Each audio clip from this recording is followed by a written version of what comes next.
We're about to go on a whirlwind adventure. Are you ready? Yes.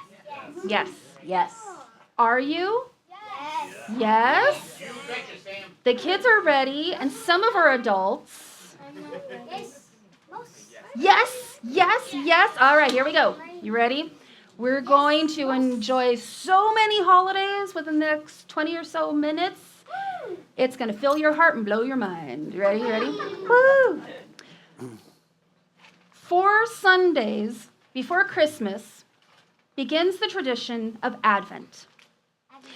Each Sunday, a candle on the Advent wreath is lit, each candle having its own meaning. We have one similar over here on our side table.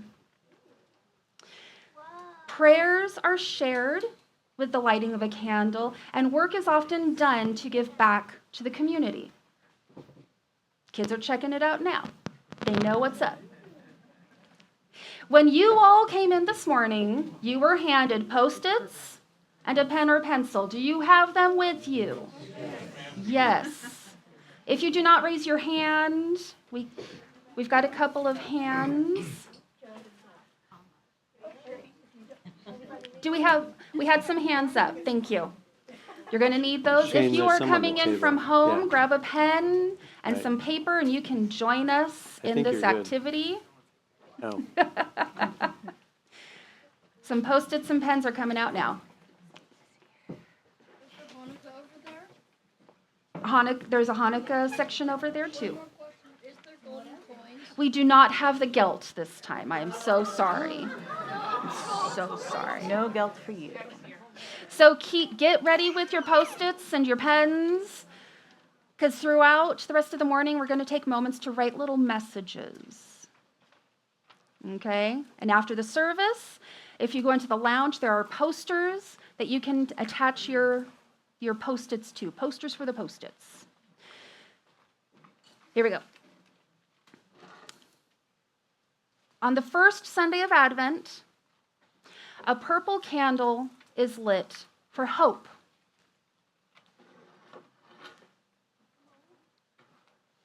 So please take a few moments to write down something that is bringing you hope this morning.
December 8th each year is Bodhi Day, the day the Buddha reached full enlightenment. Our first story is about a young man and his journey to understand what it means to live a life of balance to reach enlightenment. By Deborah Hopkinson and illustrated by Kaylee Whitman.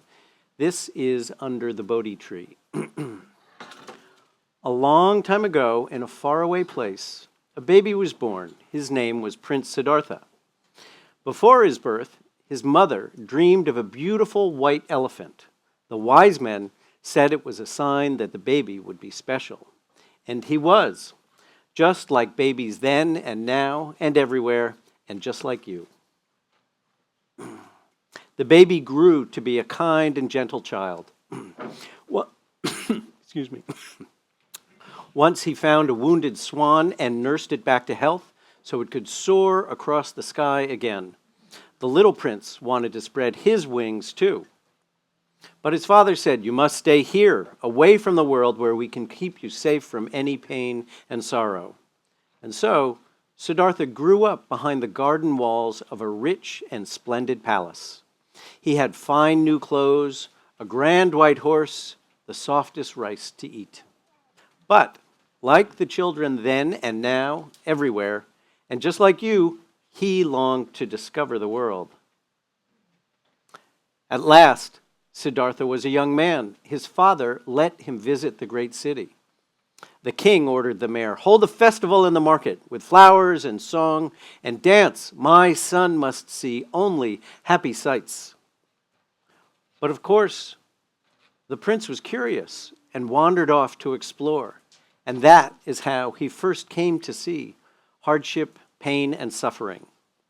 First, he gave a sip of water to a person lying sick with fever. Next, he helped an old man with an aching, crooked back across the road. Then he bowed his head to share a grieving family's sorrow. Siddhartha's heart felt heavy, and his own eyes filled with tears. He could not stop wondering, how can I help others? "You could do much good as a prince," the king told his troubled son. Siddhartha shook his head.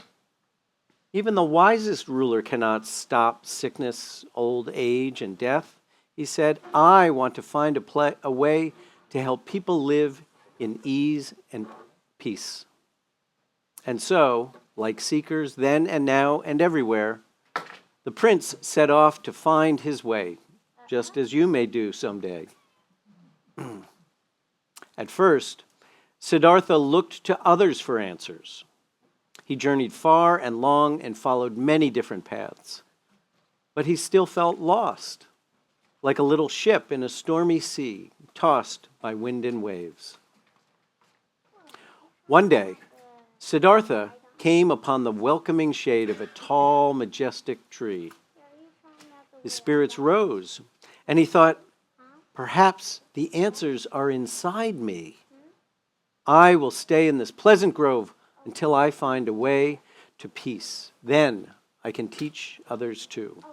And so Siddhartha crossed his legs in quiet meditation. Many days passed. Raindrops fell, cool breezes blew, the sun beat down. And still Siddhartha sat, sheltered by the rustling, heart-shaped leaves of the old and lovely tree. Once, a woman named Sujata passed by and thought, he looks weak and hungry. She brought him sweetened milk and rice. She smiled and said, please, accept this gift. If you are hungry, you should eat. Siddhartha tipped back the bowl to taste the delicious treat. The rice and the milk was warm and sweet. Thank you for your kindness, he said. Later, on that clear and brilliant night, waves still rippled the surface of his mind. But now, the prince just let his fears and worries come and go, and kept on breathing mindfully, in and out, deep and slow. Soon, even the sighing, heart-shaped leaves grew still, as serene as Siddhartha's mind. And then, just before dawn, he looked up. In the eastern sky, a bright planet appeared, the morning star. At that moment, like the swan so long ago, Siddhartha felt himself soar, aware, free, and fully alive. His words fell away, and he saw clearly that all things fit together. Big and small, hard and easy, joyful and sad, all part of one wondrous world. In a time long ago and a place far away, a baby was born. His name was Prince Siddhartha. And today we call him the Buddha, the awakened one. Buddha did not stay alone under the heart-shaped leaves of the sacred Bodhi tree. Instead, he rose and went into the world to show the way of peace to others. then and now and everywhere. And yes, of course, to you and me. So on the second Sunday of Advent, you have your Post-its ready, I'm sure. On the second Sunday of Advent, a second purple candle is lit for peace. So now, please take a moment to write down something that is bringing you peace this season. Same Post-it or a new one? New Post-it. New Post-it.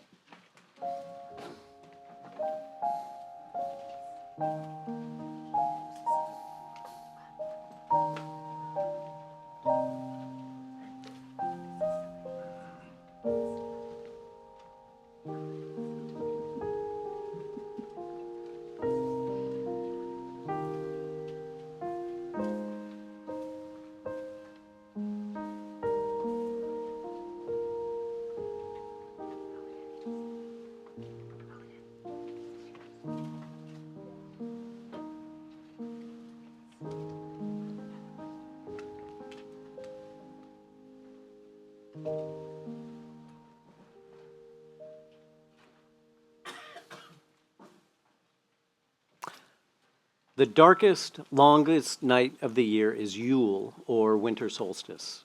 It's a time when people might build large campfires, sing songs and dance, and eat hearty food, all to welcome back the sun as the days grow longer and the earth begins to thaw. Our second story, written by C.C. Williford, is "'Twas the Night Before Yuletide." 'Twas the night before Yuletide, and all through the glen not a creature was stirring, not a fox, not a hen. A mantle of snow shone brightly that night as it lay on the ground, reflecting moonlight. The fairies were nestled all snug in their trees, unmindful of flurries and a chilly north breeze. The elves and the gnomes were down in their burrows, sleeping like babies in their soft earthen burrows. When lo, the earth moved with a thunderous quake, causing chairs to fall over and dishes to break. The little folks scrambled to get on their feet. They raced to the river where they usually meet. What happened? They wondered. They questioned. They probed. As they shivered in night clothes, some bare-armed, some robed. What caused the earth shudder? What caused her to shiver? They all spoke at once as they stood by the river. Then, what to their wondering eyes should appear but a shining gold light in the shape of a sphere?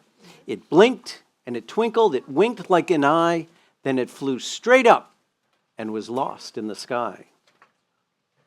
Before they could murmur, before they could bustle, there emerged from the crowd with a swish and a rustle a stately old crone with a hand on her cane, resplendent in green and a flowing white mane.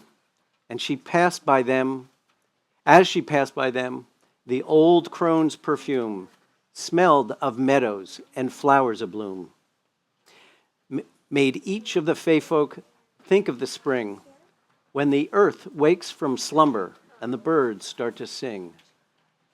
My name is Gaia, the old crow proclaimed in a voice that at once was both wild and tamed. I've come to remind you, for you seem to forget, that Yule is the time of rebirth. And yet, I see no hearth fires, hear no music, no bells. The air isn't filled with rich, fragrant smells of baking and roasting and simmering stews, of cider that's mulled and other hot brews. There aren't any children at play in the snow or houses lit up by candles' glow. Have you forgotten, my children, the fun of celebrating the rebirth of the sun? She looked at the fey folk, her eyes going round as they shuffled their feet and stared at the ground. Then she smiled, the smile that brings light to the day. Come, my children, she said, let's play. They gathered the mistletoe, gathered the holly, threw off the drab and drew on the jolly. They lit a big bonfire and they danced and they sang. They brought out the bells and clapped when they rang. They strung lights on the trees and bows, oh so merry, in colors of cranberry, bayberry, cherry. They built giant snowmen and adorned them with hats, then surrounded them with snowbirds and snowcats and bats. Then, just before dawn, at the end of their feast, before they went homeward to seek out their rest, the Fay folk, they gathered round their favorite oak tree and welcomed the sun neath the tree's finery. They were just reaching home when it suddenly came. The gold light returned like an arrow-shot flame. It lit on the treetop where they could see from afar. The gold-like sphere turned into a star. The old crone just smiled at the beautiful sight. Happy Yuletide, my children, she whispered, good night. All right. Post-it time. You ready? You ready? Yep. Okay. You know what it is? It's the third Sunday of Advent. And you're right, it's joy. Do you remember what color candle? Purple or pink? The pink candle is lit for joy on the third Sunday of Advent. So as you grab your pink Post-it, write down something that is bringing you joy this season.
This year, Hanukkah begins on December 25th, and will end January 2nd.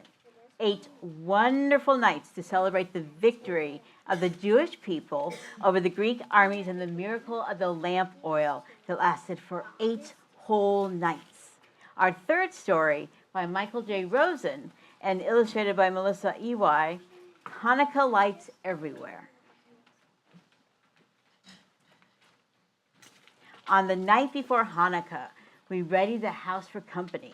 My sister helps make up the extra beds, and Mom peels apples for the applesauce.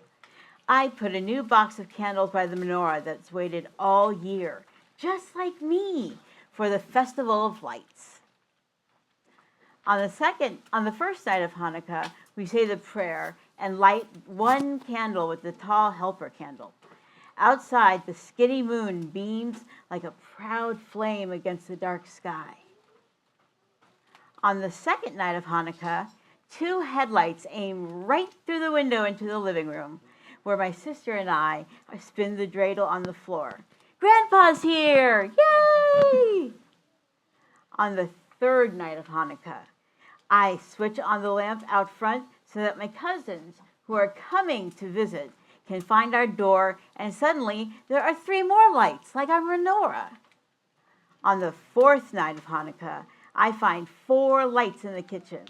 Mom fries up platters full of latkes, and 4 flames flicker under the sizzling skillets and the pots steaming on the stove.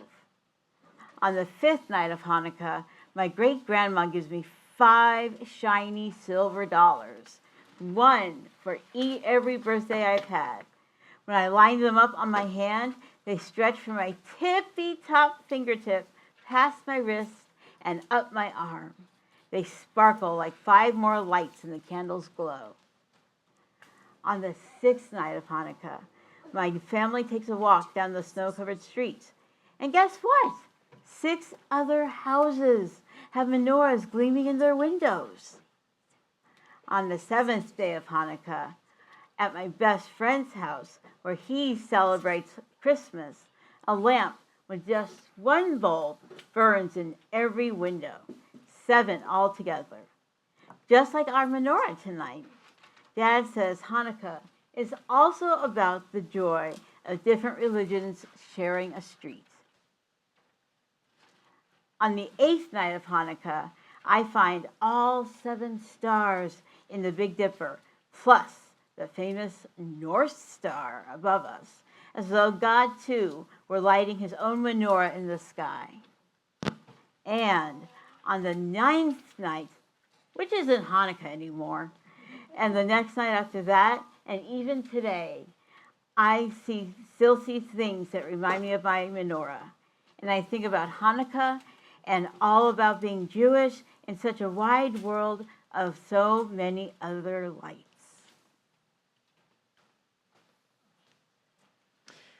All right, final Post-it. You should have a purple one left. And if you've mixed up the colors, it's okay. We're not being graded, okay?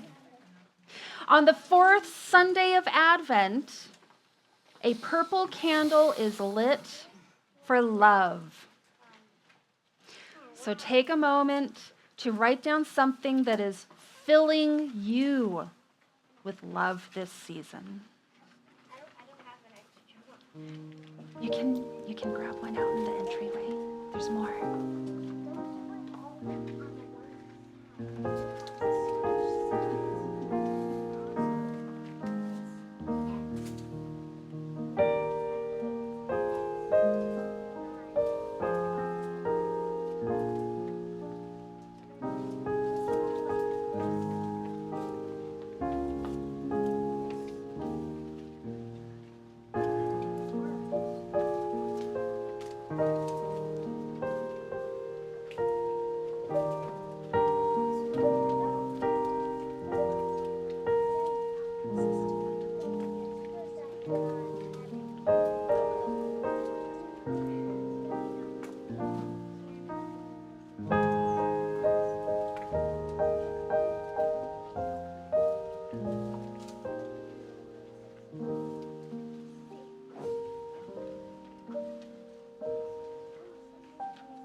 December 26th is the first night of Kwanzaa.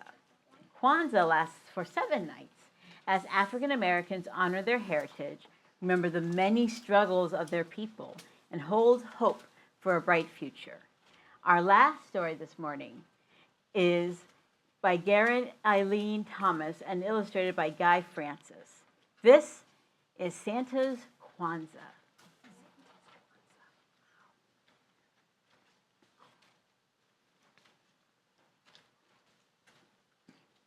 'Twas the night before Christmas, the very last hour. He was all out of breath and he needed a shower. Poor Santa lamented his pot-bellied girth, though he'd love every cookie for what that was worth. He thought of his house which awaited him there, and how he'd trade in these boots for a comfortable pair. So he loaded his sleigh up with empty cloth sacks. Next, he gave his reindeer a pat on the backs. And then up, up, and away they all flew through the day and the night. Little Rudolph did too.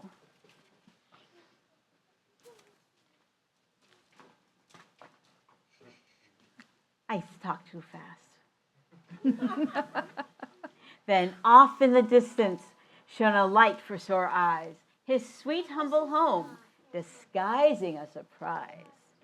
Santa sauntered so softly through the open front door, and he pulled off his suit, which he left on the floor. When who should appear but the light of his life. The behind-the-scenes maven, his loving boss wife, who held out his kente to resounding applause and shouted out with the elves, "Welcome home, Santa Claus!" It was time to rejoice in the Santa Claus way, to celebrate Kwanzaa this 26th day of December, and then, in a marvelous twist, the elves approached Santa with their very own list. "We've gifts for you, Santa," they said with great glee, which they fetched from their spots round the great Christmas tree. First Nia, Kumba, and Kujikajulia, then Imani, Umoja, Ujima, and Ujama placed each great Kwanzaa item upon Santa's lap, which brought tears to his eyes, the old jolly sap. And each night through the 7th, the family showed their deep pride in their roots as their cups overflowed, till the last eve was ending, and Santa decreed he had more Kwanzaa spirit that he would need his reindeer to go on one more of their night flights, but they'd have to go lighter to reach greater heights. So the elves and the missus packed up themselves in the sleigh, and when Santa was seated, they set out on their way to the top of the trees, to the galaxy's end, and he thought of the message he wanted to send. Then, using his magic, which he gets from above, Santa lit up the heavens in colors of love. 'Twas the most glorious vision in the whole universe. Happy Kwanzaa, peaceful men, goodwill toward earth. Santa's hope and his blessing for the people of earth. I need a Santa Claus to plop in my living room every year because that's awesome. I would say so, yes. And an elf and a reindeer? Yep. So Advent culminates on Christmas Eve. In some traditions, a white candle is added to the wreath and is lit in honor of Jesus' birth. His arrival on earth was thought to be a blessing to all people. In the spirit of hope, peace, joy, and love, think about what is a blessing you wish to bring to all people. And when you've got it, and if you're comfortable, call it out. And if you're at home, you're welcome to pop it into the chat. Do you have a blessing you want to share with all of the people of the world? No, but I'm happy about one thing that's made me happy this whole entire season. What's making you happy this My season? fat cat. Your fat cat. Cats are good that way. And going on that, I think a blessing is how we all get to coexist on this earth together with love and joy. It's just a worldwide community, and I feel blessed by it. Does anybody have any blessings they want to share? Beliefs of the Unitarian Church. Thank you, Thelma. Getting to do this right now. Getting to do this. Nancy gets to sit in the joy corner and make snowflakes with the kids. Among other things. Among other things. Yes. As we celebrating these wonderful holidays here at church with my community. Celebrating these holidays this season with your community, with this Chalice community. Hold that thought. I see a hand over here. Yes, Jill. Observing all of these sculptures, these beautiful sculptures that the children are making, and putting them Observing all of these beautiful sculptures and decorating these windows, bringing us our white Christmas and white Hanukkah and white Kwanzaa and white Yule and white Bodhi Day. Yes, Odin. My fat cat. Your fat cat. Blessings of a fat cat. Being able to cook and not having to eat it because I have a house full of worker people putting my house back together after a damage.